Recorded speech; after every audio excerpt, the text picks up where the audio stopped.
In the late 1970s, in the quiet borough of Enfield, London, a quaint house on Green Street became the center of a paranormal mystery that would perplex investigators and captivate the world.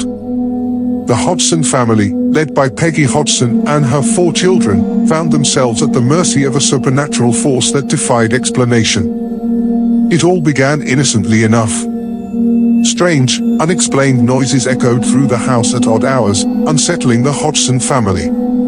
Soon, furniture began to move of its own accord, seemingly propelled by unseen hands. Peggy, initially dismissive of her children's claims, couldn't ignore the escalating disturbances any longer. One evening, as the family gathered in their living room, they witnessed a peculiar event that would change their lives forever.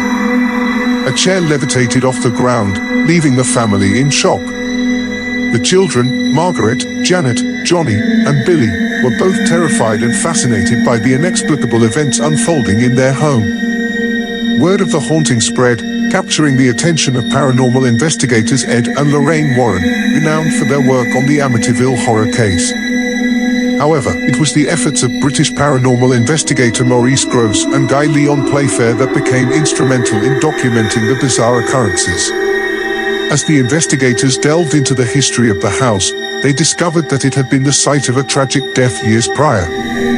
A man named Bill Wilkins had passed away in the home, and it was believed that his spirit may have played a role in the disturbances. The investigators sought to communicate with Wilkins through young Janet, who seemed to be at the center of the poltergeist activity. The paranormal events escalated, with Janet reportedly speaking in a deep, guttural voice, distinct from her own, and exhibiting strength beyond her years.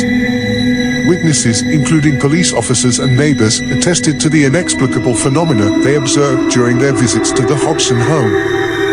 Photographs taken in the house captured levitating objects and the children seemingly in states of distress. Audio recordings documented the eerie voices that emanated from Janet, with investigators carefully documenting each incident.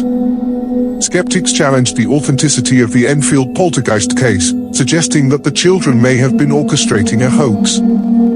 However, the investigators and witnesses maintained the veracity of their experiences. In 1979, after more than a year of paranormal activity, the disturbances suddenly ceased. The Hodgson family returned to a semblance of normalcy, leaving behind a house forever marked by the mysterious events that unfolded within its walls.